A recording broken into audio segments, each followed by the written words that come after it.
Welcome, ladies and gentlemen, to the Humble Roses podcast. We are live right now. We are doing the damn thing. Now, we just got started. So, a portion of this interview is going to slowly ease into things. But the main thing is that we got to get into this interview because I'm excited for this interview. I'm excited to talk to this gentleman. And we need to discuss many things. So, the biggest portion of life is about grabbing things by the throat, coming out of concussion protocol when life knocks you down. And there is somebody that just basically encapsulates what it means to not only control the narrative, to not only basically take the competition and make it his own, to take the world and grab it by the balls. Now, hold on. We're talking about an individual who said he was in the top 1%, a guy who came in as a deviant. When he came in as a deviant, this man came in as a deviant and became a Firestorm Pro Wrestling champion. He set off a firestorm. Part of that firestorm, though, started to roll into a ball. And once that ball got rolling from 2008 onward onto his peak year, which would be 2015 in TNA, coming in as the nephew of Dixie Carter, this guy was on Team Dixie and decided, hey, I'm going to take TNA by the throat. Transitioning from that into NXT, when he went into NXT, WWE, then leaving after the pandemic, control your narrative, and now into Exodus Pro Wrestling. We are talking about a two-time TNA World Heavyweight Champion. We are talking about an Impact Grand Champion. We are talking about an OVW National Heavyweight Champion, NWA World Champion, NWA National Champion, Firestorm Pro Wrestling Champion. We are talking about the man who is the over man who came from the planet Krypton and in a dying motion went to another world to bring himself out of the fire, becoming the firestorm and becoming a bearer and a catalyst of what to be in the future. When he's not doing nutrition, when he's not at the Kava bar, when he's not hating the terrible weather that in Orlando, Florida, when he's not doing all of this, you can catch the man searching for a perfect burger. You can catch the man finding the niche in life that he needs. Ladies and gentlemen, it is my greatest honor to introduce the man, the myth, the legend, the overman, the deviant, the man who was known on March 18th as EC3.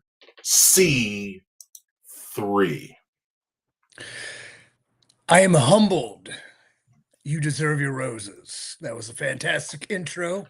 I'm taken back a little bit because you went deep into the recesses of lore of my life and my livelihood. So when you preface this interview prior to jumping on, you mentioned if you personally aren't in the top 5, you will give up podcasting forever.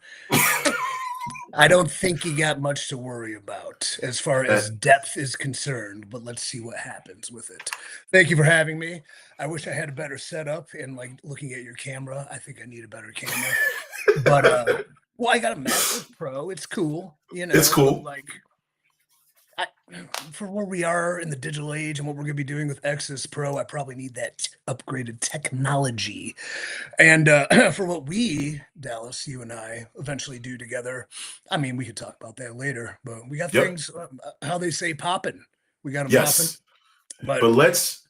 Yeah, I'm letting you take over because what I love about this is I'm finally not in control. I don't have to do anything but react to what you say and what you want to know. I do have a point to make because you wanted to talk about easing into it after that intro, and then like you blew my mind. But the wrestling knowledge I gained, one of the biggest things I picked up, and this was an OVW from Rip Rogers, where he talked about easing into it. And Hmm. this is a phrase I use for the people training at the EXO Pro Op or any talent who's like coming up seeking guidance in my goddamn great advice is you don't fist her before you kiss her. So let's ease into it. Let's Well, ease into it. let's get started. So obviously people have different misconceptions about the wrestling business. So I wanted to ask you, and I'm going to use something that's very personal to you, and you'll catch it as soon as I say it. But in your opinion, is the wrestling business all Mai Tais and Yahtzee? Fucking Con Air? What's wrong with you? Are you in my brain? I'm writing a book, and it's not like there's stories in it, and I actually like wrote three at this point, but I can't finish one of them. But Hmm. none of them are purely autobiographical. But if I'm to do an autobiography, motherfucker, you're doing it, not me. I like guess so. Well, Cameron Poe for the W. Yeah. No, the wrestling industry is not just Mai Tais and Yahtzees, man. And as much as you think it's John Malkovich running roughshod all over, the airplane, and you got fucking Diamond Dog popping off, and you got a big fight with the National Guard in the prison yard, or I'm sorry, the broken down airfield outside of Carson City. I mean, no, the wrestling business is not Mai Tais and Yahtzees. It's so much more. absolutely. So, obviously you have a story. I listen. I told you when we talked before at the Kava bar. I'm like telling you. I'm like Yeah. when you sit down with me, it's going to be a different interview. So, Well, let me tell the audience about that introduction because we never really talked. We met one, maybe we met, but we were meeting up for a universal kind of like get together to talk yep. about some business propositions or some work together. And dude, like 3 minutes into the conversation, you're like blasting my brain with like depth and purpose talk where I'm like, because that doesn't happen, but do I engage in it immediately? I'm like, oh, this is a human on my level. Let's get after it. And so that was cool. And then you have picked up where you left off. Absolutely. So, part of assembling things at Exodus Pro is you got to have a team, and you got to have an A team. But I got to ask you, coming into the wrestling business, is there anyone that you looked at in the wrestling business the same way that you looked at Templeton Peck? Hold on. What is Templeton Peck? Am I missing a reference? Yeah, Templeton Peck from the A team. That was some. Peck. Okay, so I don't know much about the A team, but the other day, weird, how the Netflix shit goes off, and I fell asleep with it on, and the Bradley Cooper movie was on. And I did get, I'm sorry, and Liam Neeson, of course, was in it. I'm like, wait, because Liam Neeson was in everything, but this is 2011. I'm like, I wonder who's, of course, Liam Neeson's in it. But then I did started watching it. So yeah, Templeton Peck, my bad, didn't pick it up. But I never really referenced the A team, so you can forgive me for that. It's all good. So the question actually was, is there anybody in the wrestling business I met who my opinion of hasn't changed? Was that kind of the Yeah, question? pretty much. Because you said Templeton was a great looking guy. He had Oh, different ideologies. Like I said, I I did my said that. history. Yeah, When? on Twitter Whoa. back in Okay. 2000 back in 2014. You can't escape me, bro. I don't know if I. You're right. You're like AI. We're done. Um, that's a good question, and I'd say no because you have a perception of somebody, then you have the reality. But I Hmm. would say there is a phrase EC3 used in TNA anytime he like worked with Sting or Kurt Angle or Bully or whoever. But I'd always Hmm. like go, you never meet your heroes because I was always feuding with the motherfuckers. Yeah. Uh, but no, I can't say like because once you meet somebody and you're on a personal level with them, even like whatever I thought positive about somebody, let's take Matt Hardy, for example, who Hmm. as a wrestler I knew on television and recently he tweeted about the anniversary of his No Mercy match, the ladder match, him and Edge and Christian and Jeff, Hmm. that I was was in there for that. Cleveland. Yep, Me I was too. there. So I Hell yeah. rattled off. I don't know if you saw the giant thread I made about our history where I was like, oh, I remember being at that show, Section 125. And like, I was like, someday I'm gonna, and then I rattled off all the crazy shit that took place in our feud. But if I take Matt Hardy, for example, and who I thought he was, and then the man I met, worked with, grown to become friends with, meant he was a mentor in a sense Mhm. too. Yeah, you definitely don't have the same perception of him. It's a far deeper and better perception than anything I could imagine. Absolutely. And you had even said back in 2015, 2016-ish that Broken Matt Hardy would be your favorite ever if you weren't already like going back and forth with him. So I one of my favorite movies that came out in 1999, which I'm going to Don't tell me the reference. name. Yeah, don't tell me the name, but like give me a clue. Maybe I can guess it.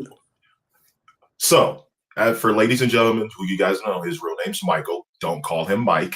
Call him Michael. Okay. He's made that perfectly fucking clear. Okay. So, is Michael the narrator and is EC3 Oh, Tyler Fight Club. Yeah. Durden? Okay. Yeah. Okay. Is Michael the narrator and is EC3 Tyler Durden? N- Hmm. Hmm. Hmm. Well, like the CYN was obviously Fight Club inspired heavy, and Yes. I found the book before I found the movie, and Really. I think it was 96, so maybe 97 or 98. Then they made the movie, and it was like what I love about that. A couple things. First off, Fincher's a G, Brad Pitt's the GOAT, Edward Norton is extremely talented and apparently very difficult, which I respect because when people Hmm. say that, they don't think about things at the same level as a guy like Ed Norton. So I bet he's perfectly reasonable if you Hmm. understand working hard and the intensity it takes to do something. But one story, two stories. One I like about it is that, and this is kind of will maybe be the CYN legacy in a sense, is that when it came out, it was a box office dud. It was a bomb, panned, whatever. Somebody gave it like, the critics all ganged up on it because it was so out of the box, original, pushed envelopes, satire, deep, dark satire that didn't say, hey, we're joking here, because then you're not doing satire, you're doing parody. So, and they, but then it found this life when DVDs became a thing. And then I remember the double box DVD with the brown like paper, like the soap cover, and Yeah. then all the extra deleted scenes and Marla Singer's really her real line before the other one. But the second story, and this reminds me of like anything you do as an artist, what really matters, and I think Rick Rubin would said it, you don't make art for others, you have to make it for yourself and not worry what others think, or you don't make it to appease others because if you do, it'll never be good because you're trying to make something for somebody else. You have to make something real to you, or it's inauthentic. But I think it was Cannes Film Fest, and it was Pitt and Norton and Fincher in the back row. Fight Club was debuting, and about halfway through, like the elite of the film industry are like, "Oh my god, oh, I, I can't, fainting, like getting out of the shit." And I guess they're probably smoking dopes, and the movie ends, and people are booing and Brad Pitt looks at Ed Norton and he goes, "That's the greatest movie we'll ever make." Hmm. So So, sorry for the roundabout, but that shit inspires me, and that's why we're talking. no, and it's very inspiring. And what I like about Fight Club is a little fact. There's this cup of Starbucks on every scene in Fight Club, just so you Yeah, know. wild. Speaking of drinks, have you forgiven? Like, have you like? I know it's been a while. Have you finally forgiven like Drake Maverick slash Rockstar Spud for basically defacing your third favorite whiskey? Yeah, I have. Okay, so if it would have been Jameson's, would this still be going on? Well, what order do you have in your mind of my favorite whiskeys? Because it's maybe evolved. Well, you had Maker's Mark as your third. Okay, yeah, and like that's solid, but I don't even know if it's top five right now, Oh, it based on changed. Yeah, and I can't like rattle off whiskey brands. It's sort of like mood dependent and moment dependent. So I don't know the whiskey I had with my dad maybe at Christmas last year, but because it was with him, it's probably a top three. But Top Jack three. Daniels has to remain number one, not based on quality. And obviously, it's a very mainstream answer, but the historical precedent it has not only over my life, but over the wrestling business. But I do forgive Drake Maverick for that. Here's a fun Drake Maverick story I never told real fast. But Here we go. oh, I mean, we got a million. I won't tell, but we were in Mexico. I think TNA sent us down there, and there was like an international kind of deal where we represented America, and he was part of a UK thing. And there was this opening ceremony, and in the United States of America, back when we had national pride, you don't let the flag touch the ground. No matter what you think of whom's in charge and whom's in power, you respect the flag. It doesn't touch the ground. And Mhm. Drake had the UK, the Union Jack, and he's just dragging it. And I'm like, dude, what are you doing? He's like, what do you mean, Mike? I'm like, you're dragging the flag. He's like, yeah, so I'm like, you like you can't. He's like, and like I literally got mad at him, and he was literally getting mad at me. And when you're best friends with somebody, sometimes something unsaid probably like now I'm like really mad, and it's not even about the flag. It's like we probably have some trauma shit to talk about, but like I couldn't even talk to him or look at him. And we were in the airport, and he did he walked. I think he dragged something when he walked by me to like get my, and I like kick his bag. I'm like, and like we were about to fight in the airport in Mexico. And we flew home, and then when we landed, we had a hug. And well, I'm sorry, man. Oh, I didn't know it was disrespectful. And I'm like, I should. You don't care. Why do I care? I don't know. So, but I forgive him for everything, especially Okay. yeah, everything he did wrong to me. Bashing me in the head with a chair, costing me a world championship once, leaving me high and dry to go join the creative team in WWE. What a scumbag! I'm kidding. What a scumbag. Yeah. No, he's killing it. So And he's always been like very underrated with the work he's done. So, gotta ask you this: being a catalyst for the future in the wrestling business is like selfless. So, when it comes to very. EC3, who do you think has been a catalyst for your future? Oh, I mean, so many, really, really catalysts in the ring, perceived on screen. I mean, the names I mentioned, everybody who, when I was getting the fortunate love and push that, like, when a company decides on somebody and gives you that leeway and they're pushing you, you gotta, like, dude, respect the people that are putting you over, no matter who it was, whether it was Dewey Barnes and Nora Furnham, or it was Ken Mm. Anderson, or Eric Young or Christopher Daniels. Like, so every one of those guys, and then obviously the legendary names of the Stings, Bullies, Angles, Devons, Rhinos, everybody was a catalyst for that. And you can't really single anybody out backstage. I mean, I talked about Matt and how he's a mentor. Um, really, I learned the most I learned about wrestling on with a guy I never even got to touch in like Cena, just from working at the gym and kind of becoming bros with him and just having conversations, which intrigued me like last year, being down in Florida, getting to hang out a little bit. He's still having conversations like we are right now about the business with the depth, and like we're talking character development and the future catalysts, the shit like that. Where, dude, you're the peacemaker. You were Vin Diesel's brother for some reason in Fast and the Furious franchise. Still don't understand why, but like you're a big movie star. You're the greatest of all time, and you're still having these conversations. And that really changed my perspective on what it means to be in that role. Where if he could take it on with so much on his plate, maybe I'm a bootleg version of it, but you know, big catalyst. I don't think you're a bootleg version of anything. I think you're very original in your approach. But I also wanted to talk about something extremely controversial, Oh, which geez. you're not shy from, and you don't shy in the face of controversy. You kind of take it on.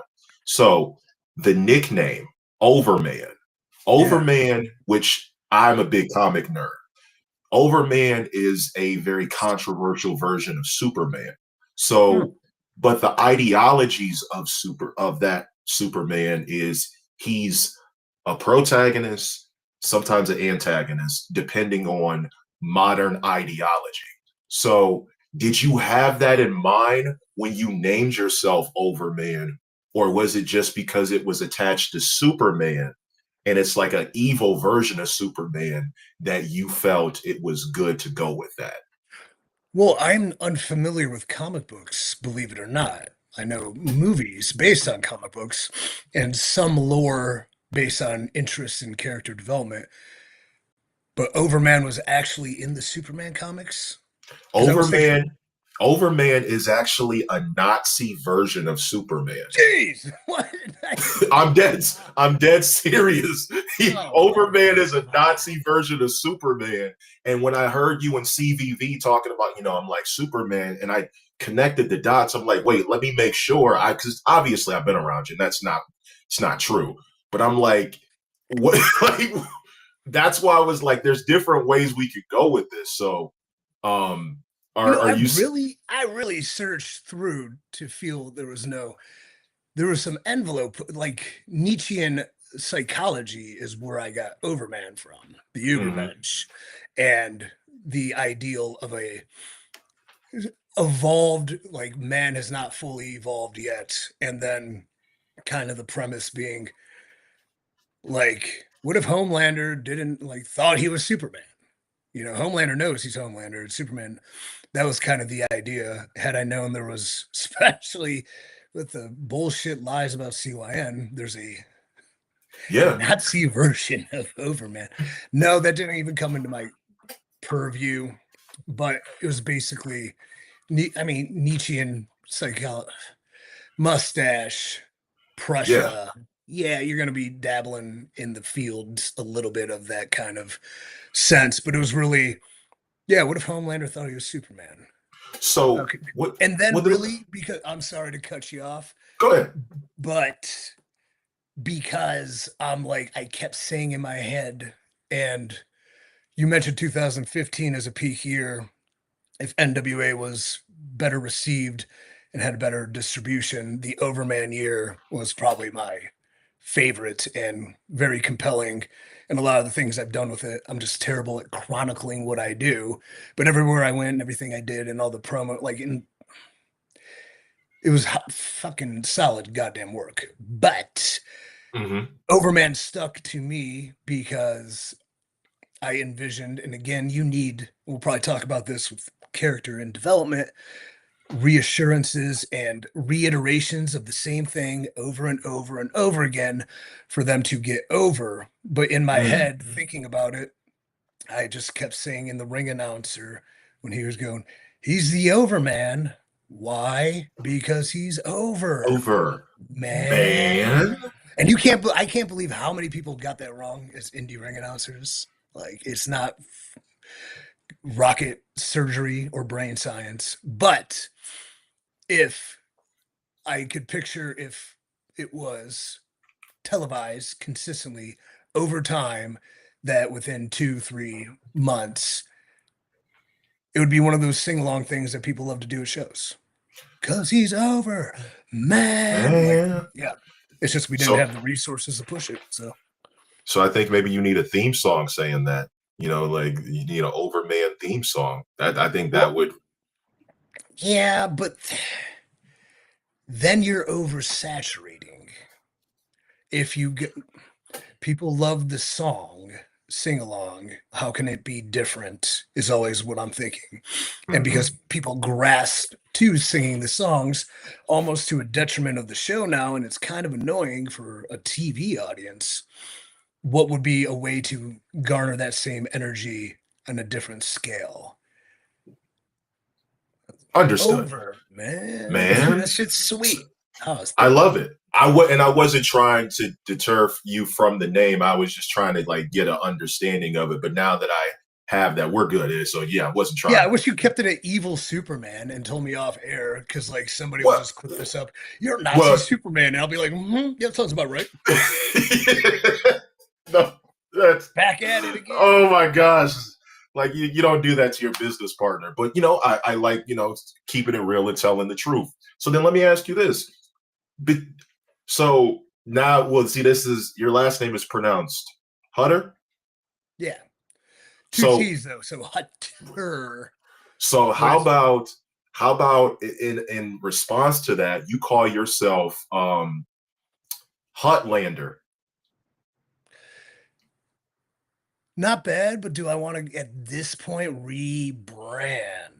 When you establish a brand that's evolved, I mean, if Biker, not that I'm on his level, but if Biker Undertaker just started going Callaway man, like that would suck. You still want to call Undertaker, you That's know? understandable. Well, then my question is, God, you where guys would does hate to learn that I have a great grandfather named Adolf and my last name's Hutter. It sounds so funny. And with he was an the Austria. He was a painter in Austria. I'm kidding. oh okay. Well, yeah, that's takes a turn for the worst, I guess. Is I that him just right want to there? show. No, that's my father and my sister and the San Diego chicken and me. I just like Oh, noticed how that's cool this beautiful. picture was. Yeah. And I was like, what? Looking, I'm like, what? Oh, yeah. So go ahead. What is it about that picture that you keep so close to your heart? Well, now it's crooked. A couple things. First off, obviously, my father and my Hmm. sister and the bond we had going to baseball games. Very simple. My little Indian shirt on a deeper level, my dad's Stroh's shirt makes me laugh for numerous reasons. I would used to be a baby and getting up Stroh's, and I would say, Stroh's, because that's what I did. My fat face, like I had that little fat baby face where I was a fat baby until I had surgery when I was sick. So, and really just, man, it's a lot. That's a cool picture. Makes me I happy. see, and that's excellent that you feel that way. What was a quote that your parents gave you that you take with you on your wrestling journey still, or a piece of advice at least? I mean, there's a lot, but I think for the sake of it all and where we're at and what we're talking about now, never, I don't want to say never give up, but like if you want to do something, go do it. We won't stop you. We won't tell you no. We won't try to change your mind. That kind of mentality. I never had the issue. You hear some stories like nobody believed in me. Everyone told me I shouldn't do it, or they tried to get me to do this. I mean, my father is certainly very logical and reasonable, while I am certainly not. So there were certainly questions like, "You sure you want to stop going to school? Are you sure you want to move to Kentucky? Are you sure you want to still wrestle?" Like, after being fired and twice, but never saying don't. And that's part of the thing that I like about you is that you've always found a way to quote unquote like technically control your narrative. So my next question is what's the difference between Exodus Pro and control your narrative? The team and the concept fleshed out through any uh the definitely the team. The team's huge. The team's the biggest part. The Okay. concept fleshed out, the different time where we are as a culture, but as a world. I mean, in 2020, the world's on fire. We don't know if people are going to be in buildings, let alone watching wrestling shows. Then maybe there's an alternative to carry on the art of the sport or in general, like what does the future look like? But Definitely the bones of what I loved about CYN is within Exodus, and everything I do believe in, think about, new would work has, and Exodus is proof. Sometimes you just have to find a different path, right? So, yes. So, my question to that would be finding a different path. And I'm going to put this in song term. I'm going to go a little bit back. Control Your Narrative was something magnificent and incredible. Would Exodus Pro be your invisible touch? Sure. Yeah. No, I don't. Well, that would that would mean you'd have to consider CYN The Genesis, Genesis. Yes. but I definitely didn't have a Peter Gabriel with me. So, Definitely. Okay. well, Understood. maybe I did because Phil and Peter ended up kind of going their separate ways. So, but Genesis was a hit and CYN was not. So, So, understood. You made your looks like you made your I believe you made your first televised appearance on Heat in 2003. And right around that time, there was a show that came out that I want to know if you still watch. And I'm going to mention this show and just see if you still watch it. Do you still go back and reminisce and watch episodes of The OC? it's been a while, but I was actually thinking about it the other day Really? because, yeah, I was at the gym and the Mazzy Star song came on my on my headphones, so it's on my playlist. But the one where Ryan Atwood is, carrying her through the shit, and she's Mm-hmm. all. They played it twice. They played in the first season and the fourth season when Marissa died, or was it the third season? I'm sorry. Yeah, the third season, Marissa Yeah. died, and he's like carrying her around. It was like a throwback. So I thought about it. I don't know if I'm gonna. I don't have a ton of time for TV, and to invest fully in a show I've already watched would be hard if I can't pull from it within what I'm doing. So Roku has a channel dedicated to Mad Men, which I'll throw on from time to time. I've seen every episode probably twice, but I can watch it in passing as I'm working on stuff and, feel it a little bit, maybe look up and pick something up. It's a comfort show. It's definitely a Yeah, comfort show. but it's like the best show ever that nothing fucking happens on. And it's so like, I don't know, it's very pretentious. Yeah, it's wordy, but I can pull from it now. I'm not saying Don Draper is going to be a character on an Exodus show, but there's things you can pull from anything to inspire new things, and that is the act of creative. So OC would be hard. I mean, as cool, dude, I can easily get a Luke going, to come in there and like mess with Beal and Bun. But no, I don't watch it a lot anymore. Think about it though. Absolutely. So, obviously, moving on, obviously we got a few more questions because I know you got to get running. No, I Uh, don't. You got me as long as you well, want, man. oh, okay, cool, cool, cool. So let's talk a little bit about Exodus Pro.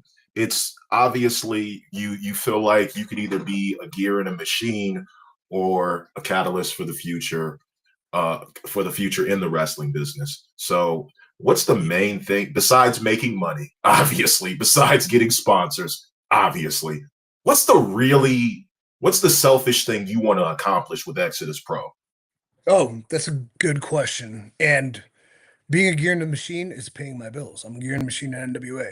I would Mm, very much and very willing and very capable, without taking 1 cent more, to efficiently help with all the skills I've accumulated and the knowledge I've had and the ability to bring the best out of people. But I'm not going to force them to do it. So, yeah, I am a gear in a machine, and then I am a catalyst for the future. But the most selfish thing, what a smart question, because this is not cookie cutter, but mm, there is a selfish reason, and legacy is mm. huge. So I've had a good, great career.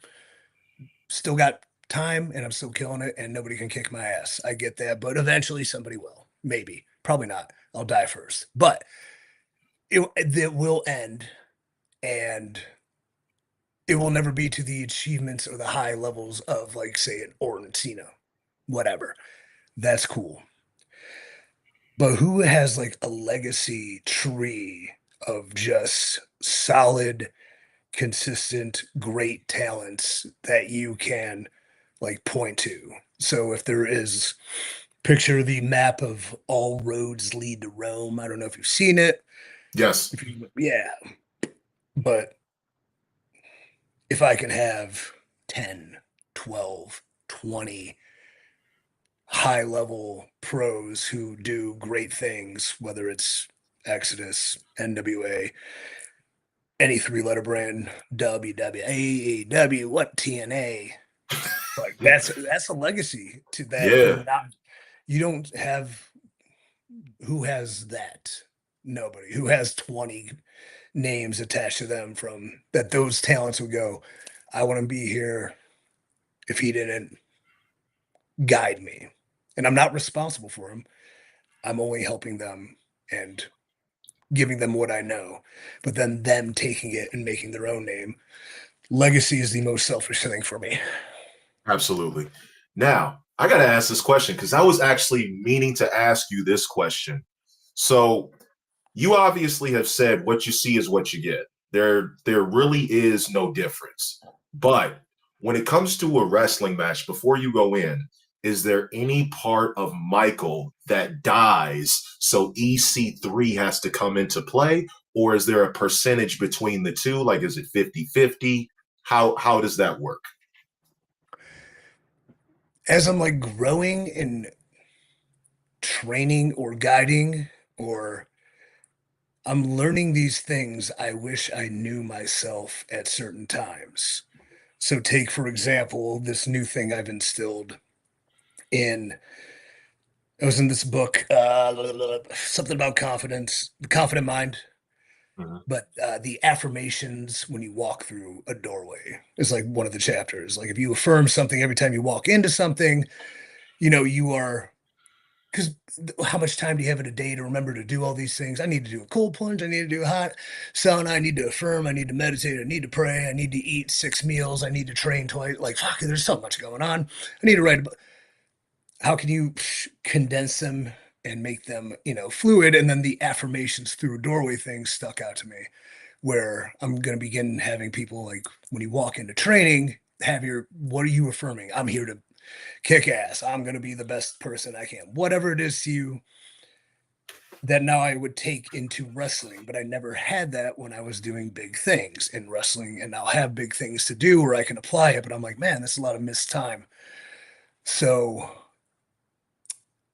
what was the question? But like that's one thing I wanted to apply. I forgot where we were going. What was Oh, the question? just like what part of EC3 Oh separates yeah. from Michael? So like to walk through the curtain and you know affirm and kill off Michael per se. You're always going to be in there. So I'd say 90-10. But there's such a thin line between them too. At what point 90-10. Look, 90-10 is a good answer. All right, I'm gonna take a question from the chat real quick.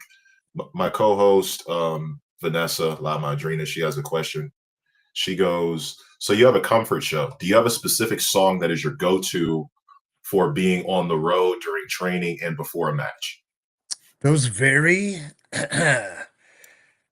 and mood dependent, and the power of music is super like effective, where I don't want to, there's a difference between I'm doing an indie in Podunk, Indiana, or I'm wrestling a pay-per-view title match where I want the power of music to work fully for one, where the other one I can sacrifice. But a couple like big matches came with big songs that were just repetitive. For example, where we were, life, culture, time, the NWA World Heavyweight title match where I won was Come to Life by Kanye West. And I think I Mm, listened to it 17 times before the match. and it would probably be, I thought it was going to be 11 because that was the number because I like the number 11, but I forget how long those damn shows go. So I'm like, oh, I guess again. Oh my God, two more matches again, again. But training varies. Sometimes I like an audiobook when I train, and then sometimes I like music. And it's like, which one? When am I feeling a good flow going? It's music. When am I feeling this is a utilitarian workout where I'm getting it done, but it's not super impressive? Let's cultivate as much time as we can and learn while I work. So, good question, Vanessa. Absolutely. And one of my closest friends who's on the show back out in Philly, his name is Joey Knox. He said he's been a fan of you since the beginning. And when he says it, he really means it. He Thanks, Joe. said, I don't know if you asked or not, but EC3, if you could bring back Braun, would you or would you like to keep that in the past in a respectful way, or are you possibly planning it? No, I'm good. Okay. Okay.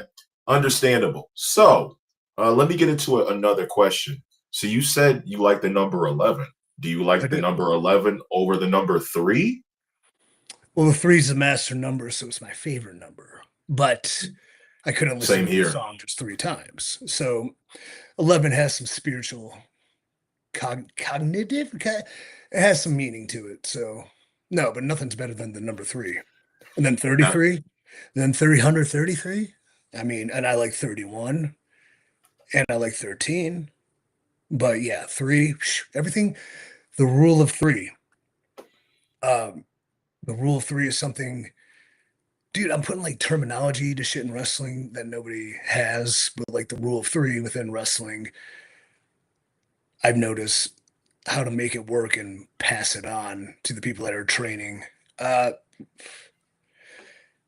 yeah, you got to establish patterns to a certain point. Three does it, and then from there you keep it going or you pull it away, and then you're on the road of wherever the f you want to go. But yeah, rule of three, number three, nothing better. Absolutely. And my birthday is March 3rd. So that's 33 right there. And the numbers in my date of birth add up to the number 33. So I'm going to ask you a good question. What is your one love in life?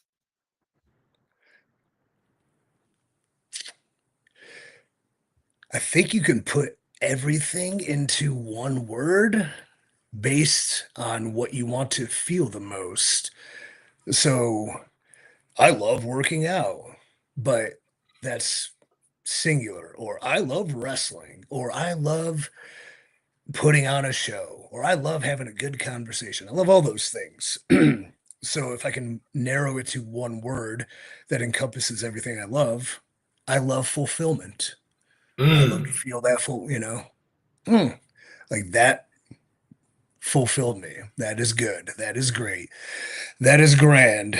That is, well, that kind of sucked, but it needed to suck because it will lead to fulfillment. So, yeah.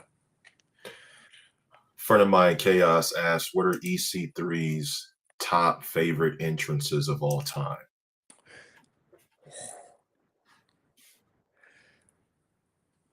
Shit. Hold on. All right. Well, because like I'm thinking of singular individuals, and then I'm thinking of like the basic entrance always done right. So then Warrior, uh Triple H 2001 heel run, lights, water spit. Uh but then you think of like the special entrances and like Hogan at SummerSlam with the gigantic American flag, or Taker and Shawn at WrestleMania 25 with like the ascension to descension and the dissension to ascension, and the dark and the light. Shit. Ah, man, that's cool. There's an entrance. Why can't I like? Oh, I mean Goldberg when he's not doing that spin kick falling on his face was sick. Those are a few I would say. Okay. Yeah. I think modernly, Reigns' big, extravagant 7-minute tribal chief entrance was like, I like orchestral and scores. So that's why I like the Overman music. I didn't want you to touch it. But like how that big crescendo, and then I mean Cena's entrance with like there's 400 jack off hand guys waving, or you can't see me. I'm sorry. You know, there's a lot of good entrances. Those are some. So I gave you more than three in two different categories. Let me ask you this. Let's say you won a championship and you were having a championship parade, okay? And you can only invite one of these two people. Who are you going to pick? Shirtless J.R. Smith or Albert Bell? Albert Bell. Oh, without hesitation. Yeah, just because like Still he's your my favorite baseball favorite. player? Yeah. And I'm sure you saw like a Friday night at 2 in the morning, random just like spewing of like, I love that guy. I do. And like, I mean, shirtless J.R. Smith fucking rules. But I mean, for the sake of the parade, shirtless J.R. Smith is a better choice because Albert Bell's just gonna sit there and like look at people and be like, "Get me out of here." I'll stick with my answer, but I mean, it's a tough question. Well, having Albert Bell is the fulfillment. You know what I'm saying? Yeah, That's uh let me ask this. Throughout your time going from WWE and then when after before that in TNA, WWE, Control Your Narrative, Exodus Pro. What is the biggest misconception about EC3 and Michael that no one knows? well, EC3, though an extension of a personality, is not a real person. And whatever misconception the horrible, dark, evil hive mind web had in all facets of life, not just wrestling in that 2020 era, whatever they think, that's probably a misconception. So, is that a solid answer? I mean, do you Yeah, want depth on yeah. it? Like, I don't know what else to go with it. Like, because I don't want to spew hate necessarily, but like one person who saw what we were doing as a threat to their company made up a lie that the overreacting, worst of the worst, hive minded wrestling fans bought, and that negativity and those lies therefore spewed to great lengths to people who aren't really in the conversation, but then hear by proxy this thing, assume truth, that it really did affect. I mean, I can handle it, but a lot of people's lives that were tied to what we were doing and what we were building and what possibly could have been, to the point of Absolutely. like, yeah, there's guys that like this was their one shot to do something that would have got some recognition and it got taken from them. So Understood. hope they're Understood. happy. Hope they are. Yeah. Pretty Boy Smooth and Man Bun Jesus. What are the standout qualities from these two that we can expect to see at Exodus Pro? Why'd you single them out? That's an easy answer. I'm just like, I didn't bring up what makes Dante yet, okay. but the Yeah. reason why is because the average person, like I've had different people because I've done surveys and Mhm. like, hey, take a look at the roster. And those were like the two guys that they were looking at. Like Dante was third. Yeah. So what can we just expect to see from those two, and include Dante because I don't want to leave him out. Yeah. No, I mean that was just interesting. And now that I know that as a, I guess, somewhat marketing brain, I'm like, oh, what narrowed them? What are people seeing without knowing anything that attracts to them? Then that's cool. So, I mean, Man Bun Jesus, it's like he's a man. You say the name and you get a reaction from a person, whether they're a wrestling fan or not. And I'm training with this guy in this style called functional patterns, retrain gait, and body mechanics and whatever because I'm constantly in pain. But telling him about the show, and he's like looking at the Exodus Instagram, and like the first thing he says is, "Man bun Jesus, what is this?" And he goes, and he just started laughing, and he was watching a video. He's like, "This guy's awesome," and that's shit you can't teach. So it's the importance of character, but to his credit, that's really him. He's obviously a talented wrestler, and I think a personality that is so unique to its own. The authenticity of him bleeds through what he does. And then I'm not a weed person, but I would assume somebody that likes weed would like Man Bun Jesus. I've been on healing psychedelic trips with mushrooms before, and I've healed very well because of them. So I get that too. I mean the Groovy Grizzlies, he's got that part down. And so it's like about what does he want to do with it and how far does he want to go with it, and can he get past like what he does extremely well and that brings the attention to him? What else does he need to do to make it to the next level? And I want him to find that. So those are his qualities, and his challenge. Pretty Boy Smooth is like, I was just talking to him today, and we were talking about Exodus and how protective of the locker room he is. So one thing that stands out is his ability to come into a leadership role, which is inspiring, and that's part of my fulfillment. But I was like, yeah, dude, you're Idris Elba in the Thor movies. And he liked that because he's keeping order and making sure nobody gets through that gate that shouldn't be there. Hmm. Behind the obvious physical gifts of being athletic as hell and 6'9", there's a persistence, there's a desire, there's a will, there's a constant seeking of approval, sorry, improvement in himself to the point where he's really dialed in, wired in, and he wants this. What sucks for him, considering, dude, if this is developmental 10 years ago, 50, yeah, say 10 years ago, 6'9", athletic, coachable, good to great already. How is he not signed? And that still upsets me to this day.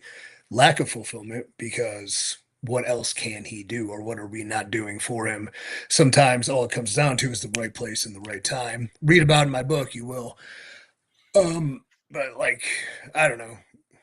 I'm very fortunate to been have him brought into my life. So Absolutely. yeah, he's great. Then Dante is in a sense an heir apparent. He reminds me a lot of me from, the physical standpoints and that work ethic and that desire. I mean, he's handsome as hell. Let's not lie about it. He's passionate, tireless effort, checks all the boxes. Again, how is this guy not signed? It drives me crazy. But what do? We put these guys in these positions, platform them to the best of their abilities, and they kill it. And the right place and the right time will either reveal itself, or motherfucker, we're going to create it. And that's what I want to do. So Dante rules. He'll probably be the guy that kills me off finally in some point in the Damn. next 7. Yeah, I got to do some. I'm a martyr, man. I got a martyr fetish, so he'll probably kill me off. But yeah, also he came from the very first show in the very beginning. And one thing we're working on is I never released the Exodus old content. It's very easy to put matches on there, but I wanted to build a library first, and now I want to do it right. It's taken a while, but we're going through the old stuff and how to re-release it to introduce these guys. And he was at the first show, walked into a tryout, won a match to compete against Tom Latimer, one of the best wrestlers in the world, tore it up on the show, and he's been with us ever since. He's not been with us, he's been us. He is like from PB to Dante, like it's my is it my Rock and Austin? I don't know. Is it my Taker Austin? I don't know. Is it my Taker Brett? Yeah, let's do that. They're my Taker and my Brett, or my Taker and my Sean. I don't know, but those are those like fixtures that If I got these two pillars here, the rest will fall into place easy. My friend from Alabama, Rikarsha, just pulled up. She wanted to ask you, what is one advice or advices that you learned from your time in WWE, TNA, or NWA that you still use in your daily life today?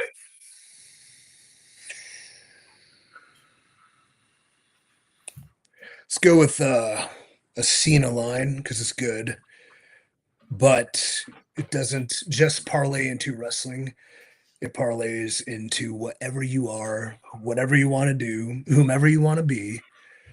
But if you believe, they'll believe. Mm, So, yeah.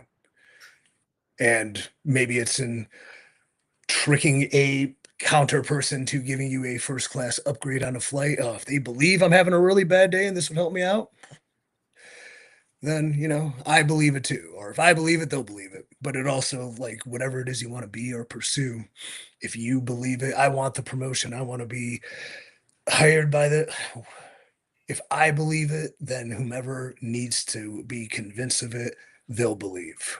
And I think that works. okay. Uh, what can we expect to see from Exodus Pro in the future? What do you want to see? I had a conversation with Vince Russo, who I do a little podcast on his network, about the trials and tribulations of establishing something new. Because no matter what, people will always compare to and tune into the major thing. So, how do you break into that? And my strategy was you don't worry about it, you just create the best you can, and then you hope through time, through word of mouth, you provide an alternative and a niche that also brings people enjoyment or satisfaction watching it. So, what can Exodus like?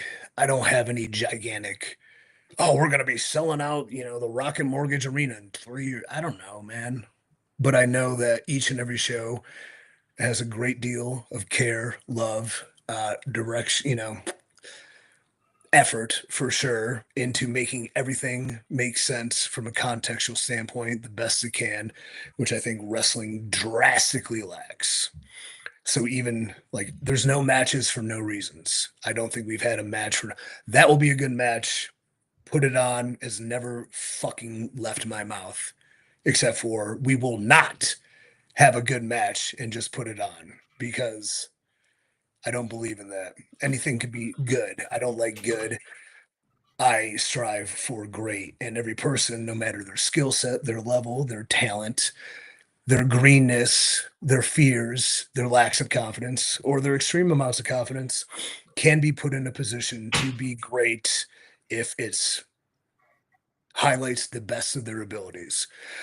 So that kind of you can expect that no matter what with Exodus. I mean, I'd like to run outside of Cleveland. I'd like to collaborate with other brands and kind of build something. I think it all harkens on building an online presence and a brand that starts with what we may be doing, Dallas, and with the former content and then the new stuff, which is so much better than the old shit. Trust me, I'm watching the old shit. I'm like, God damn.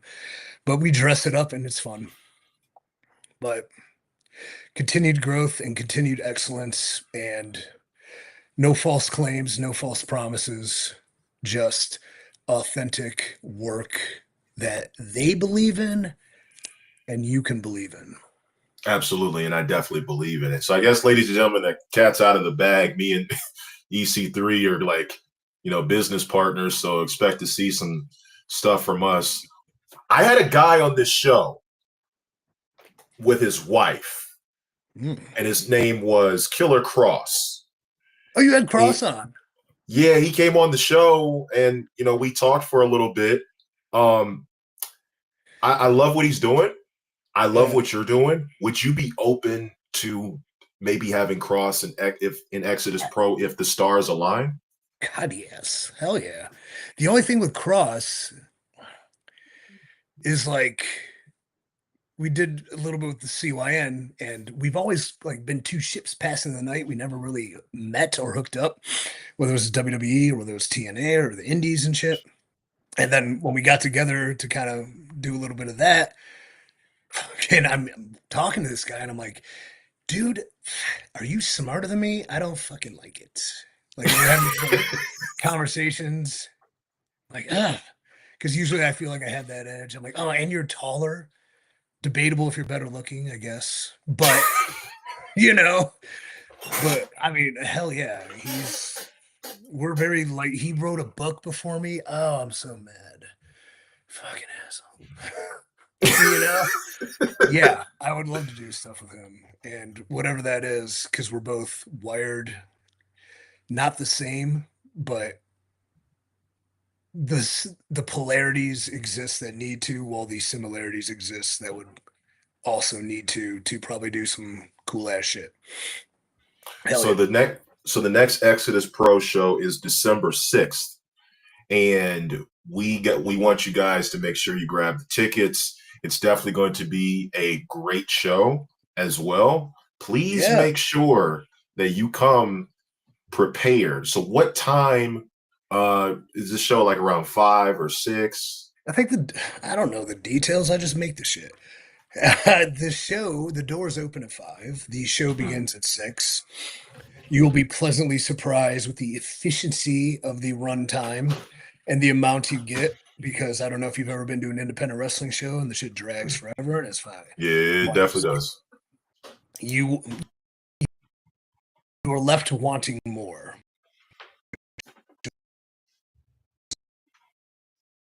So a great advice as a wrestling promotion to make sure people want to come back.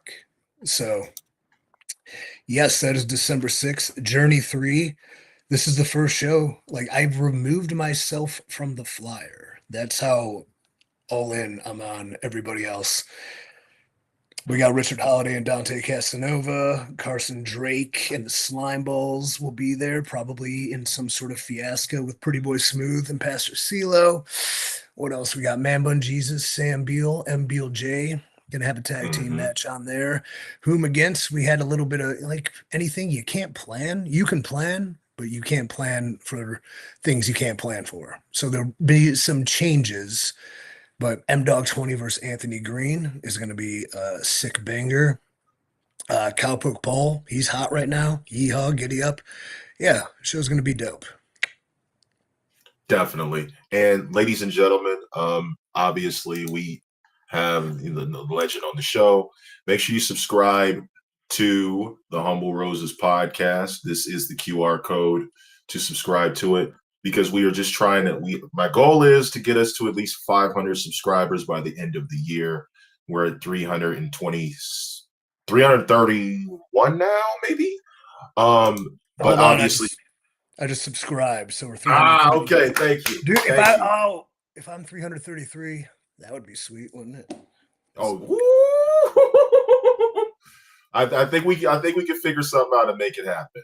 Um, yeah. So real quick, give me 1 second. EC, 1 second.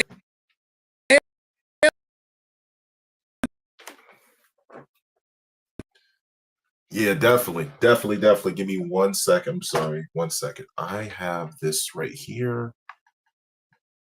I think I timed out. Give me 1 second. I think I timed out.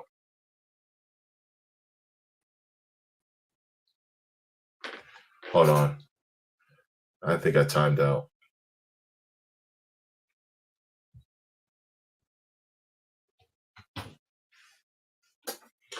One sec.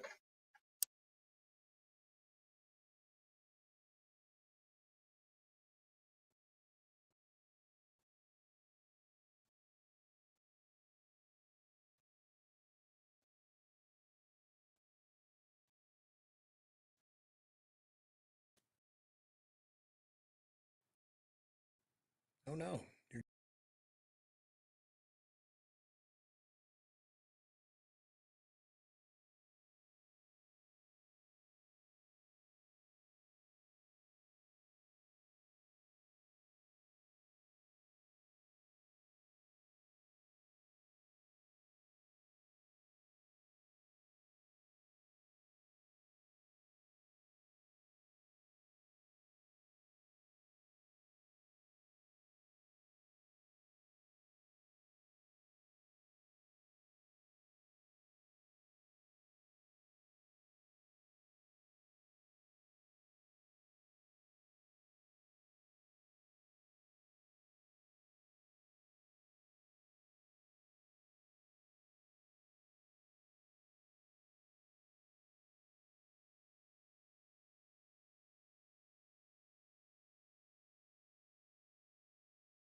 Okay, I'm back. We might have lost our guest. EC3, are you still here?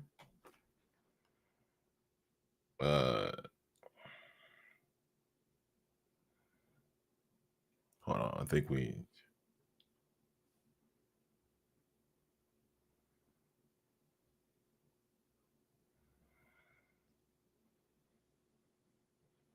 Yeah, chat. We still here? Y'all good? Good. Can we good? Can everybody hear me? We're good. We're good. I somebody say something so I know because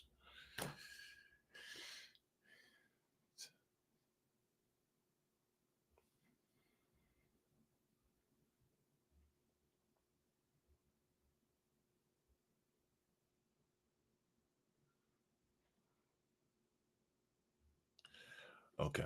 Yeah. So I guess we kind of got good. Joey, we good? Um. Okay. So sorry about that, guys. Like sometimes these streaming services are. I'm texting them right now. Yeah, cat's out of the bag.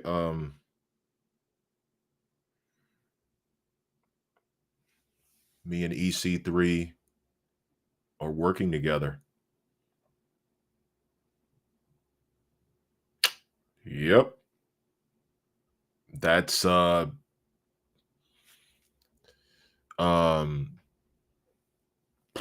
mind blown. Like I didn't think I would be working with someone who is currently in the wrestling business.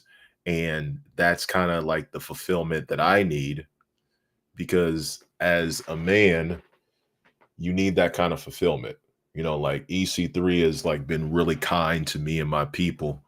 And that's the main reason why we've worked together to bring you guys something um monumental going forward. And that's the purpose that I'm searching for is that with EC3, he is basically the hive mind of the IWC has been completely wrong about him. I've met the guy and I've talked to him numerous times, and the things that people have said about him online did not match the experience that I had. The way he treated me, the way he treated my friends, and the way he treated my wife told me everything that I needed to know about this guy. And that's why I have decided to align with NWA Midwest Exodus Pro. So the Humble Roses podcast is basically and Culture Clash Network with Marks with Mikes is basically an ally of Exodus Pro. I can't really say everything we got going on,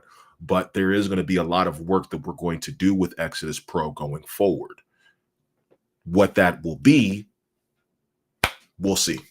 You know, my thing is, and I told EC3 before the show, I said, if this is not in your top 5 interviews you've ever done, I will quit podcasting forever.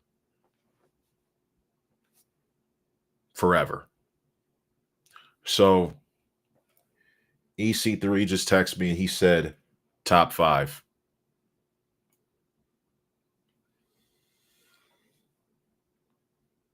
He thinks his Wi-Fi went down. Top 5. Me. Us.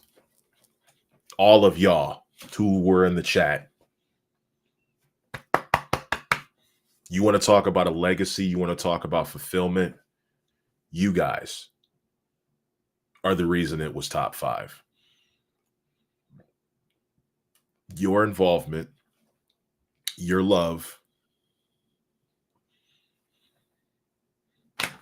We care about the people we interview. So when we have this guy here, or when we have a guest here, we got to make these people feel welcomed. That is the one thing that's missing from interviews. You're just asking buzz questions. You're not even trying to get into like the lore of the character or the lore of the person. Y'all made this possible with y'all support. I wouldn't be in the position to do this if it wasn't for you guys. Um, I don't know. You know, you guys who ask questions, um,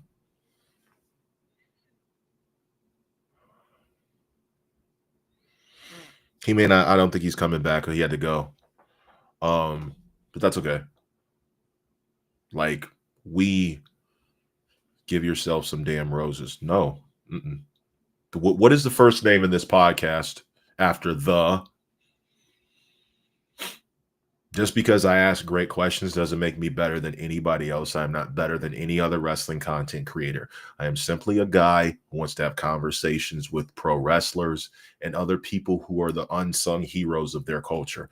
I didn't even have time to give EC3 his roses because we got disconnected, but I'm going to go ahead and do it here real quick, and then we're going to wrap this show up. So, EC3, thank you for joining our show. Thank you for being part of our legacy and letting us be part of your legacy. I think the thing that gets down on you is you have a creative mind. You have a magnum opus for trying to restore creativity, order, and originality in pro wrestling, that you haven't had the time to look at yourself and understand the magnitude of your character and everything that you had to go through to get where you are now. Part of that is understanding who you are as a man, who you are as a son, and who you are as a brother. Who you are as a brother basically captivates the people around you, especially with your relationship you have with your sister and your father. The picture that you hung up meant so much to you because of the fact that you have had people who were a catalyst for your future. Your parents, your father, your sister being the catalyst of where you are now. And what you did was very selfless. What you did was very selfless in a way that you have given opportunities to people who would have never had the opportunity because you believe in something. Not only are you a gear in a machine, not only are you a catalyst for the future, you are the protagonist in a story where you were painted as the villain. And throughout all of that, you never received a hero's welcome for coming out of it with battle scars. But that's the reason why I brought you here, was to make you feel the love and the admiration that you so rightfully deserve, because you've earned it. You've broken your back and you're continuously giving to other people.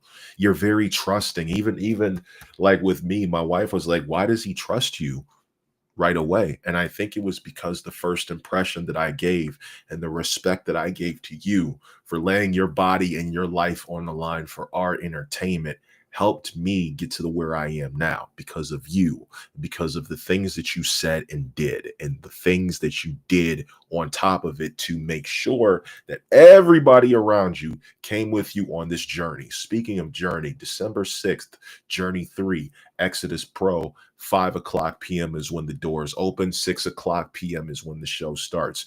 Make sure you are there in Cleveland, Ohio, at the at Tree Lawn. So make sure you get there. It's extremely cheap, even for VIP. Okay, make sure you get there. EC3, thank you for adding us to your legacy. Thank you for the entertainment that you have given us over the years. Thank you for allowing us to see into your psyche, into your story, into your mind, into your life, and letting us be part of the book that you will soon put out in the world, because we're not done giving you our support that gives you the fulfillment. And you're not done with the legacy that you are going to still instill by controlling your own narrative from the beginning, like the book of Exodus. And the way that I look at it now is that you are the catalyst for the future of indie wrestling. You are the catalyst for the future of pro wrestling. You have taken up that mantle, and let us help you fulfill your rightful duty. I want to thank everybody who came out to watch this on the live. I want to thank everybody who was watching this on TikTok, Facebook, YouTube, Twitter. Thank you, thank you, thank you for everything. We would not be here without you guys. I'm going to open the floor for 2 minutes and I will answer some questions if anybody has any. 2 minutes. I'm going to start a timer. Actually, 3 minutes. Hey, Siri, set a timer for 3 minutes. 3 minutes, counting down. Okay, go ahead. Throw out some questions. I got some time. Oh man, I didn't even get a chance to give him his Florida man. There was a couple of things. We talked about a lot, so there was some things I didn't get to ask him.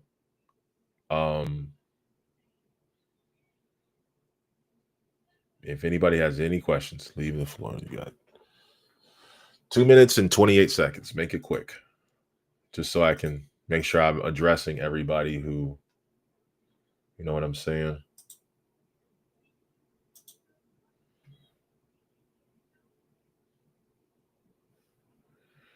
Hopefully I'm like, doing what I need to do.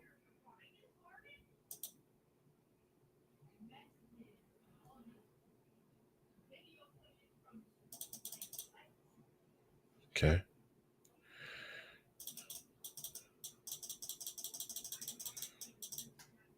I don't know who was watching on TikTok. It's never shows me. Not a question. I just want you to know I'm waiting for you at MPW. Well, I don't know if I'll be back at MPW anytime soon.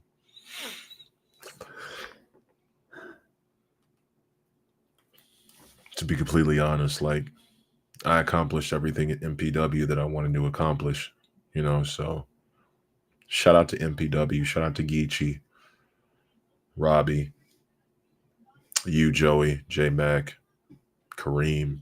I love the work that y'all doing over there, man.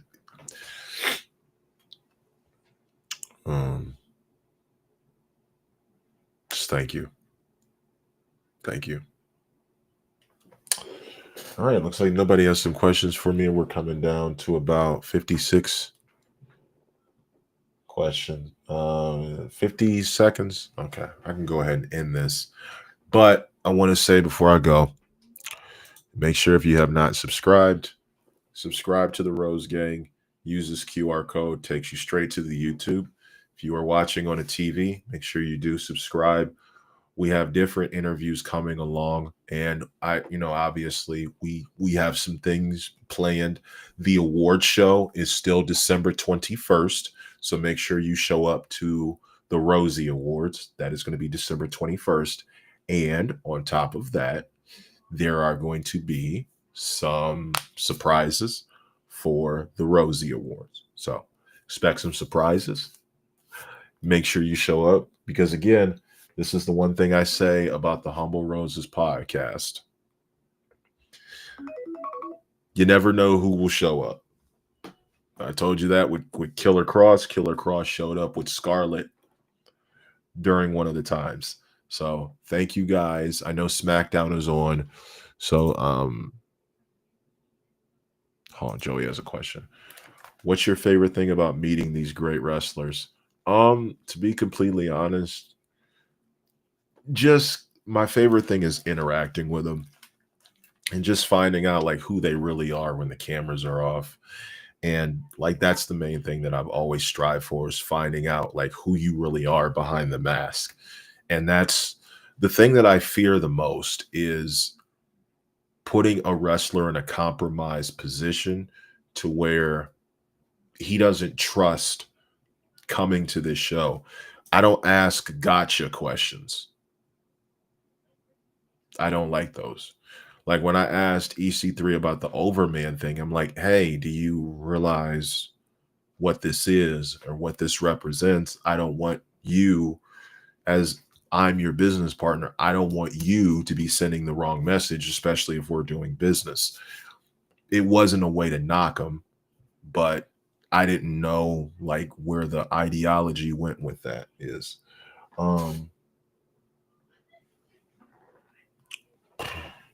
Let me ask. Oh, he just texted me back.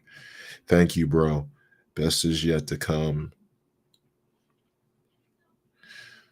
think about all my questions.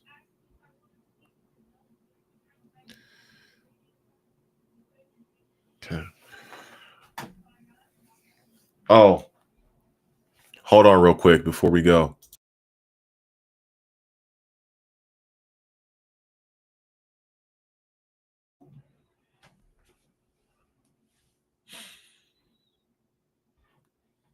One sec.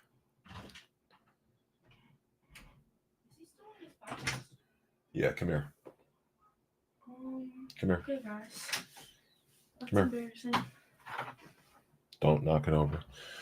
Come here. Stand this way. No, look right here. I don't have any makeup on, and I don't really care. I don't have makeup on. You're a man. I'd be concerned if you had makeup on. So what's wrong with a guy wearing makeup? Well, nothing, but I'd be concerned if you, in particular. I'd be concerned in particular if you were wearing makeup. Well, anyway, my daughter right here, ladies and gentlemen, she turned 13 yesterday, so she's a official teenager now. Clearly she is because she's on her phone and won't face the camera. But make sure you wish Leanna a happy birthday. She turns 13. She turned 13 yesterday. Still ungrateful as usual. Hey, don't talk about her like that. Yeah, hey, don't talk about me like that. Who is that? It's Addie. Oh boy. All right. I'll see you later. Send Vela in here. Yeah. It's not mean, it's the truth. No, I'm not ungrateful. How am I ungrateful? We got You you. make her these barbecue chips. Yeah, take those chips away. Yeah, she got all mad because she didn't have a snack and then she took my goldfish. That's too doggone bad. Send Vela in here. Addie said she's gonna fight you. No, she's not. I don't fight kids. I slam them. Kidding. All the credit and congratulations to you, your family, your friends, and your support network. Your movie one day will be great. You are a great person. Thank you for that, Chaos. Also go check out the interview that I did with Clerica Chaos. He was nice enough to offer me his time, so I value it. Close that door real quick. Come here. There. Yeah. So this is Vela. Look at the camera. Hi. Right there. Hi. How old are you? 10. She's going to be 11 in January. Going to be 11 in January. I remember when this girl was like that big. Remember that? No, you don't. How you going to remember how big you were when you were born? I don't know. Give me a kiss. Hug. I love you, Vela. Love you. All right, go down there and get ready. Okay. Ladies and gentlemen, thank you for. What are you doing? No, you're not leaving. I'm saying we got to clean. Oh. Yeah. Shut the door. Thank you. Anyway, ladies and gentlemen, this has been the Humble Roses podcast. Make sure you follow Exodus Pro's YouTube channel. Make sure you follow the Humble Roses channel. National Wrestling Alliance. Shout out to y'all. NWA Midwest. Shout out to y'all, which is Exodus Pro, basically. Thank you for everything. Thank you for everything.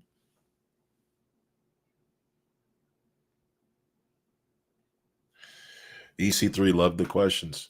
That's why I do this. All right, I will see you guys later. Thank you for everything. Have a great night and enjoy the rest of your weekend. And love you guys. Love you, Joey, Chaos, all you guys.